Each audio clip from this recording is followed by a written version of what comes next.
राम राम जी। सभी भाई बहनों को राम राम। मैं हूं बाबा रामदास और आप देख रहे हैं स्लो जिंदगी और बाबा की खरी खोटी।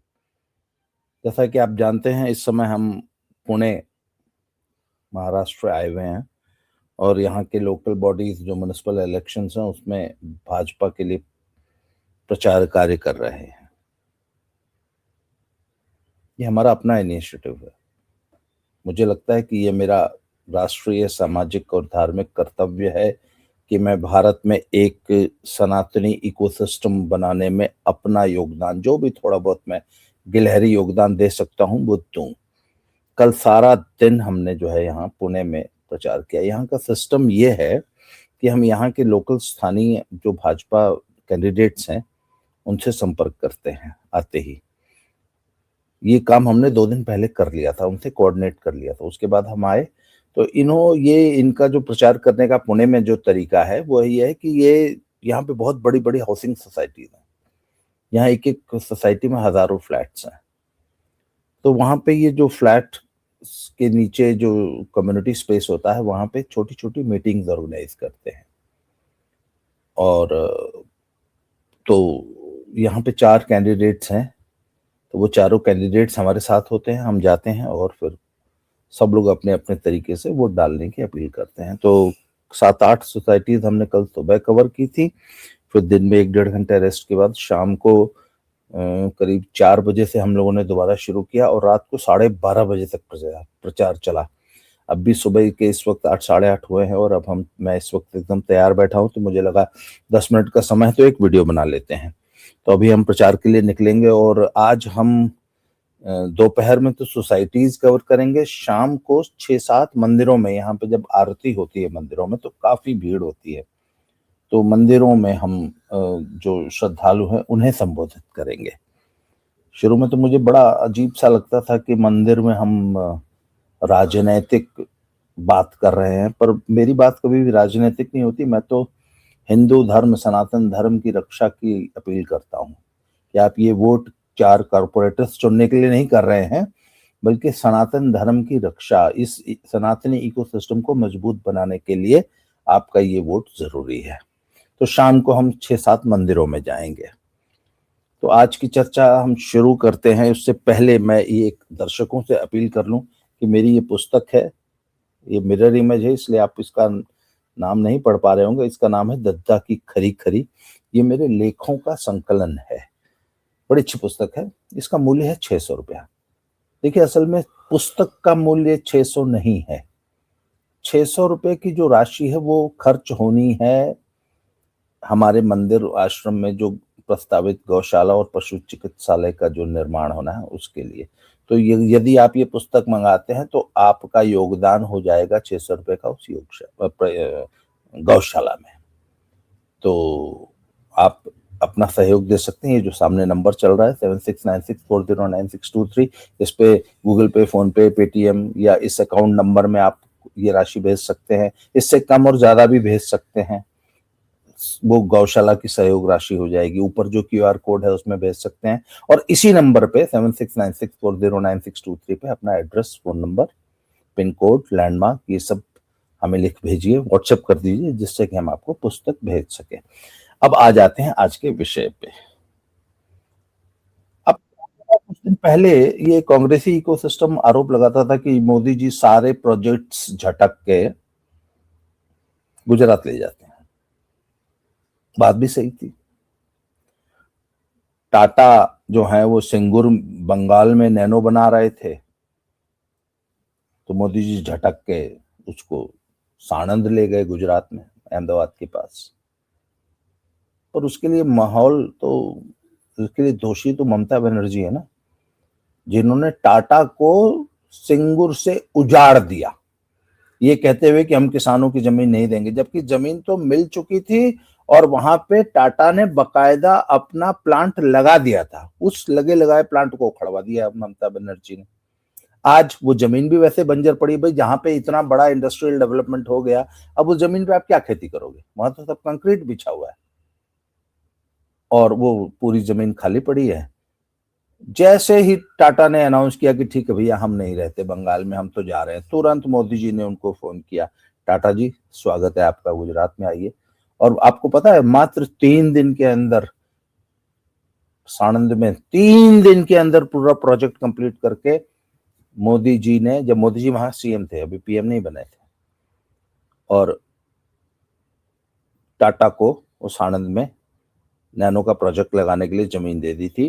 फिर जब नैनो का प्रोडक्शन बंद हुआ तो आजकल टाटा वहां पे शायद अपनी बाकी जो नई कारें हैं, जगुआर और लैंड रोवर शायद वहीं बनाते हैं, और बाकी जो है वो भी।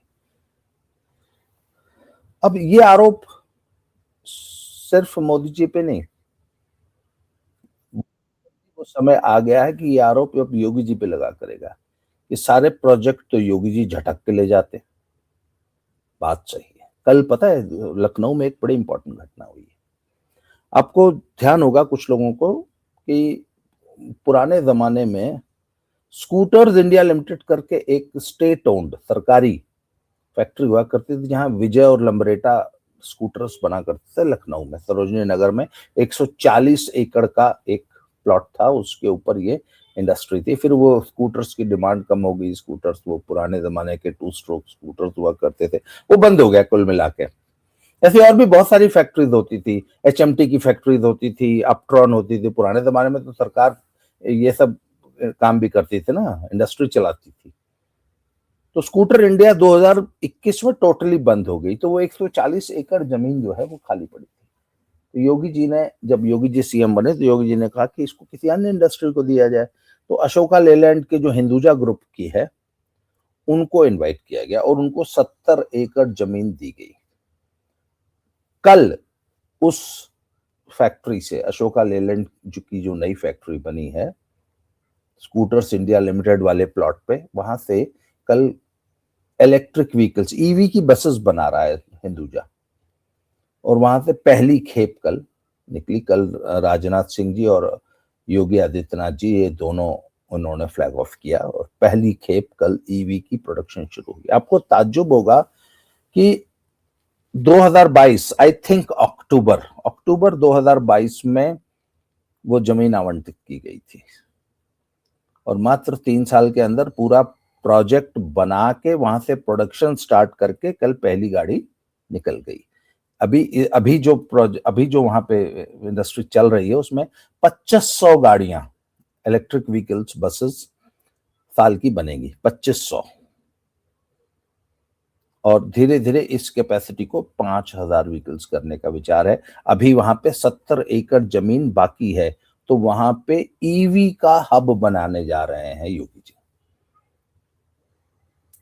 और बहुत जल्दी वो जमीन, वहां पे ईवी के लिए जो बैटरीज बनती हैं, उन बैटरीज को बनाने वाली बहुत सारी यूनिट्स वहां पे स्कूटर इंडिया वाली उस बाकी बचे हुए 70 एकड़ पे आने जा रही है। ये तो है यूपी का माहौल। जरा अन्य राज्यों के माहौल की चर्चा कर लेते हैं। अभी आपको ध्यान होगा राजस्थान में एक एथेनॉल प्लांट पे बहुत जबरदस्त राजनीति हुई, और किसानों ने ये कह के कि ये एथेनॉल प्लांट जो है पोल्यूशन करेगा और हमारा जमीन का पानी खराब कर देगा, जमीन का पानी पूरा खींच लेगा, ये हवा करके वो इथेनॉल प्लांट पे जो है वो लगातार धरना प्रदर्शन कर रहे थे किसान जत्थेबंदियां राजस्थान में।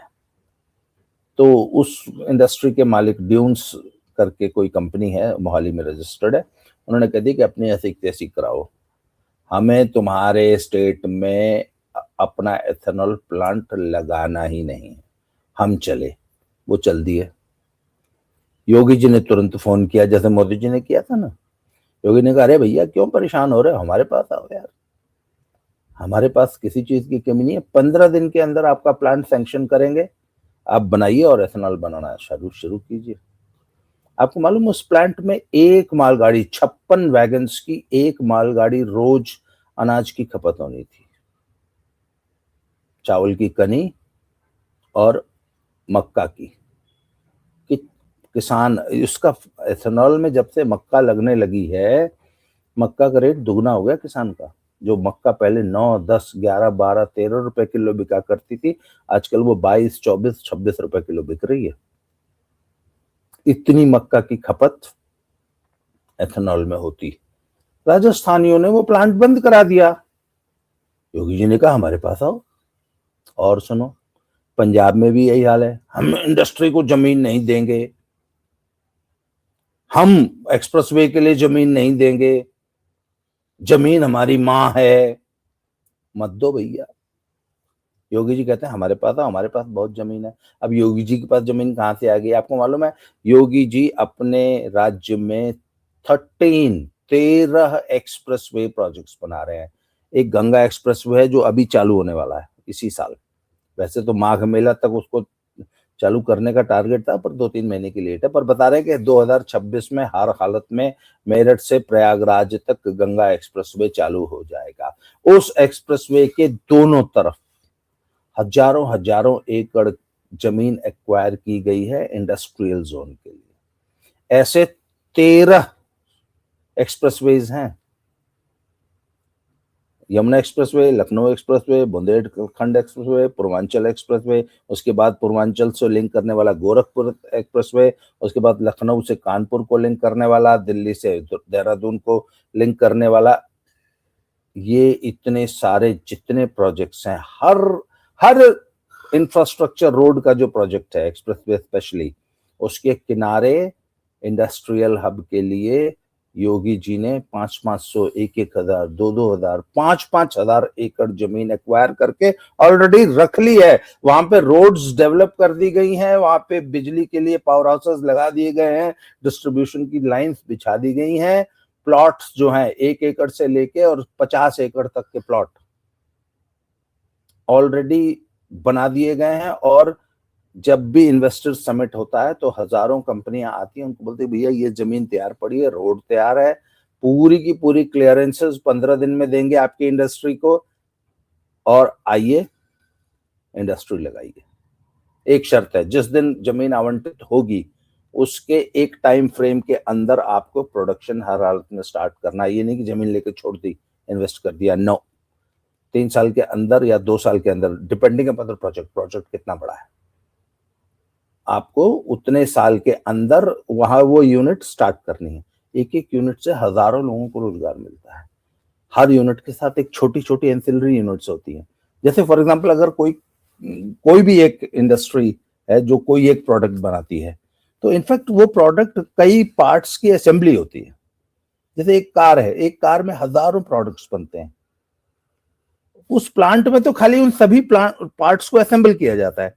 तो वो सारे के सारे पार्ट्स अगल बगल छोटी छोटी इंडस्ट्रीज में बनते हैं। मेरे एक दोस्त है, वो मारुति के लिए 3-4-5 पार्ट्स बनाते हैं। फरीदाबाद में उनकी यूनिट है। उनको 1 सेकंड सांस लेने की वैसे सिर नहीं खुजा सकते, इतना काम है उनके पास। वो मारुति के लिए 3-4 पार्ट्स बनाते। कहते हैं सब यहाँ हजारों ऐसी यूनिट्स खुली हुई हैं जो सिर्फ एक मारुति को पार्ट्स बना के देती हैं। तो ऐसी जब आप सोच के देखिए कि 1,000 यूनिट्स यदि यूपी में लगेंगी, तो उसमें लगने वाले पार्ट्स को बनाने वाली छोटी छोटी एमएसएमईज लाखों की संख्या में यूपी में लगानी पड़ेंगी, जिससे कि हम उस इंडस्ट्री को स्पेयर पार्ट सप्लाई कर सकें। उसके बाद भाई हजारों लाखों स्किल्ड वर्कर्स चाहिए ना। उसके लिए क्या है, आपको आईटीआई खोलने पड़ेंगे, पॉलिटेक्निक्स खोलने पड़ेंगे, जिससे कि पढ़े लिखे स्किल्ड युवक तैयार हो सके। तो आखिरी नौकरियां किसको मिलेंगी? निश्चित रूप से यूपी के बच्चों को मिलेंगी, पूरे देश के बच्चों को मिलेंगी, यूपी के बच्चों को भी मिलेंगी। तो जो यूपी कल तक कट्टा बनाने वाली, बम बनाने वाली सोसाइटी के रूप में जाना जाता था, आज वो ब्रह्मोस बना रहे हैं। आपको पता है लखनऊ में अभी पिछले 2-3 महीने पहले ही राजनाथ सिंह जी और योगी जी ने ब्रह्मोस की फैसिलिटी का उद्घाटन किया था, जहां पहली ब्रह्मोस बन के तैयार हुई है। आपको मालूम है जो बुंदेलखंड एक्सप्रेसवे है चित्रकूट और झांसी के बीच में, कम से कम भी 40-50 किलोमीटर एरिया में डिफेंस प्रोडक्शन हब बन के तैयार हुआ है, जहां डिफेंस यूनिट्स लग रही हैं, जो कि मिसाइल्स, तोपें, अलग अलग। एक कंपनी ने तो 40 किलोमीटर जमीन वहां पे ली है, क्योंकि वो अपने मिसाइल्स की वहां टेस्टिंग करेंगे। ऐसी बहुत सारी इंडस्ट्री, जैसे लखनऊ के पास एक हरदोई में एक टेक्सटाइल हब बन रहा है। भाई बांग्लादेश में जितना टर्मोइल चल रहा है, तो इंडिया में बहुत सारी संभावना खुल गई है टेक्सटाइल इंडस्ट्री के लिए। तो योगी जी ने इसका फायदा उठाते हुए हरदोई में पूरा टेक्सटाइल हब बना दिया कि आइए टेक्सटाइल यूनिट हमारे यहाँ लगाइए। आपको उसका नतीजा बताऊं, लुधियाना से हजारों छोटी छोटी यूनिट्स हैं जो हरदोई के टेक्सटाइल हब में शिफ्ट होना चाहती हैं। अब क्यों भैया, लुधियाना में क्या भरोसा है कब कोई किसान जत्थेबंदी आपके दरवाजे पे आके बैठ जाएगी, नहीं चलने देंगे। तो कौन इंडस्ट्रियलिस्ट ये रिस्क लेगा? अभी आप बताइए कि वो टिकैत जो है वो कहता है जी 5,000 ट्रैक्टर तैयार खड़े हैं और हम राजस्थान वाले एथेनॉल प्लांट का विरोध करेंगे। हरियाणा की भी सारी किसान जत्थे प्लांट लग रहा है राजस्थान में, जत्थेबंदियां, किसान जत्थेबंदियां जा रही हैं पंजाब से, हरियाणा से, टिकैत की यूपी से। आपको मालूम है यूपी में 20 एथेनॉल प्लांट्स या तो लग चुके हैं या नए लग रहे हैं। वहां तो किसी किसान जत्थेबंदी ने किसी एथेनॉल प्लांट के सामने कोई विरोध प्रदर्शन नहीं किया, कोई हड़ताल तालाबंदी चक्का जाम नहीं हुआ। क्यों? क्योंकि उनको पता है यहाँ योगी जी बैठे हैं, सारा भूत निकाल देंगे 1 मिनट में। इसलिए यूपी में कोई धरना देने नहीं आता। सारा किसान आंदोलन हुआ, हरियाणा में हुआ, पंजाब में हुआ, यूपी में नहीं हुआ। क्योंकि यूपी में तो योगी जी बैठे हैं, 1 मिनट में भूत उतार देते हैं। आज पंजाब में और हरियाणा में जो सबसे बड़ी प्रॉब्लम है वो लॉ एंड ऑर्डर की, गुंडागर्दी, जंगल राज है, पूरा जंगल राज। यूपी में कोई खांस के तो दिखा दे। तो इंडस्ट्रियलिस्ट को क्या चाहिए? सबसे पहले लॉ एंड ऑर्डर, उसके बाद बिजली। यूपी में इस वक्त 24 घंटे इंडस्ट्री के लिए बिजली उपलब्ध है, पानी, one window, single window clearance, सारे 127 विभाग होते हैं जिनके क्लियरेंस लेनी पड़ती है किसी इंडस्ट्री को। स्कूल को, सीबीएसई का स्कूल खोलना हो तो 127 किस्म की फाइल मेंटेन करनी पड़ती है। तो इंडस्ट्री में कितनी करनी पड़ती होगी ये सोच लो आप। सारे की सिंगल विंडो क्लियरेंस है। बोले आपको कहीं जाने की जरूरत नहीं है, आइए अपना प्रोजेक्ट लेके आइए, यहीं पे सब सारे के सारे डिपार्टमेंट यहीं बैठे हैं, यहीं करके देंगे, 15 दिन के अंदर करके देंगे। आप खाली सारे नॉर्म्स पूरे कीजिए। तो इसका मतलब अच्छा, उसके बाद जमीन को उपलब्धता नहीं है। हरियाणा में नायब सिंह सैनी ने कहा कि हम 12 इंडस्ट्रियल हब्स बनाएंगे। तो हरियाणा के किसान बोले जमीन हमारी माँ है, हम जमीन कौन दें। जींद में बन रहा था, जींद वाले बोले हमारी जमीन हम कौन दें। तो योगी जी बोले यार आज छोड़ो ना, जींद में क्या करोगे, हमारे पास आओ, यूपी में आओ। तो दिल्ली से जितनी दूर जींद, उतनी दूर जेवर एयरपोर्ट। कहते जितनी मर्जी जमीन लो, गंगा एक्सप्रेसवे पे, यमुना एक्सप्रेसवे पे, लखनऊ एक्सप्रेसवे पे, दिल्ली से नजदीकी चाहिए ना। तो जींद क्यों जा रहे हो? मेरठ, मुजफ्फरनगर, बुलंदशहर, आगरा, इटावा, मैनपुरी, अलीगढ़, मथुरा में आओ, जहर एयरपोर्ट के बगल में आओ, हर चीज सारी फैसिलिटी मिलेगी। तो भैया जब आप इतनी फैसिलिटीज दे रहे हैं और वो माहौल दे रहे हैं कि इंडस्ट्रियलिस्ट सेफ महसूस करता है, तो फिर कोई हरियाणा या पंजाब या राजस्थान क्यों जाएगा? और मैं एक बात बताऊं आपको, भगवंत मान के बारे में तो कुछ कहता नहीं, परंतु नायब सिंह सैनी और भजनलाल शर्मा के लिए डूब मरने वाली बात है कि अगर आपके प्रदेश में इंडस्ट्री का माहौल नहीं बन पा रहा है और आपकी इंडस्ट्री भाग के अगर यूपी में आ रही है, तो भैया अपने अंदर झांको। भजनलाल जी, आपके रहते एथेनॉल की वो इंडस्ट्री बंद होने की नौबत क्यों आई? आप क्यों नहीं हैंडल कर पाए? अब वो आखिर उस इंडस्ट्री को तो काम करना है ना, उस कंपनी को, तो वो ठीक है, आपके हनुमानगढ़ में नहीं लगाएगी प्लांट एथेनॉल का, यूपी में लगाएगी। नुकसान किसका हुआ?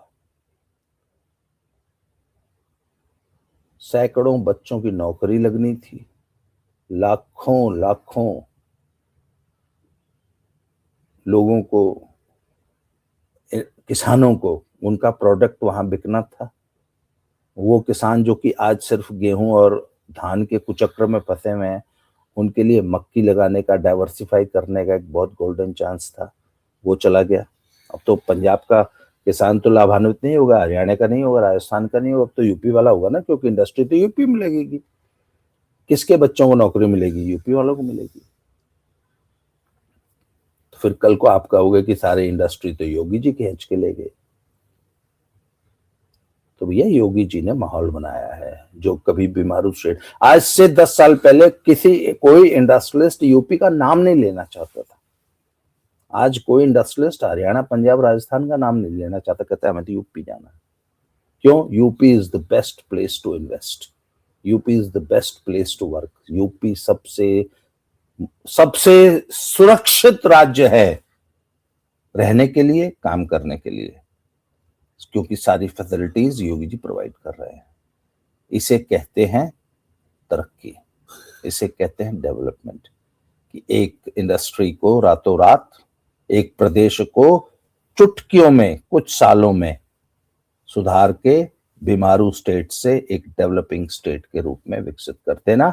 और आज तो योगी जी एक बताते हैं कि भैया हम तो $1 ट्रिलियन की इकोनॉमी बनाने जा रहे हैं यूपी को, बहुत जल्दी निश्चित रूप से बनेगी। बाकी स्टेट्स के लिए ये एक अलार्म बेल है। कल को ये मत रोना कि सारी इंडस्ट्री तो जी योगी जी खींच के ले गए। तो आज के लिए इस वीडियो में इतना ही, फिर से मिलते हैं किसी नए टॉपिक के साथ। Thank you very much. जय श्री राम, हर हर महादेव।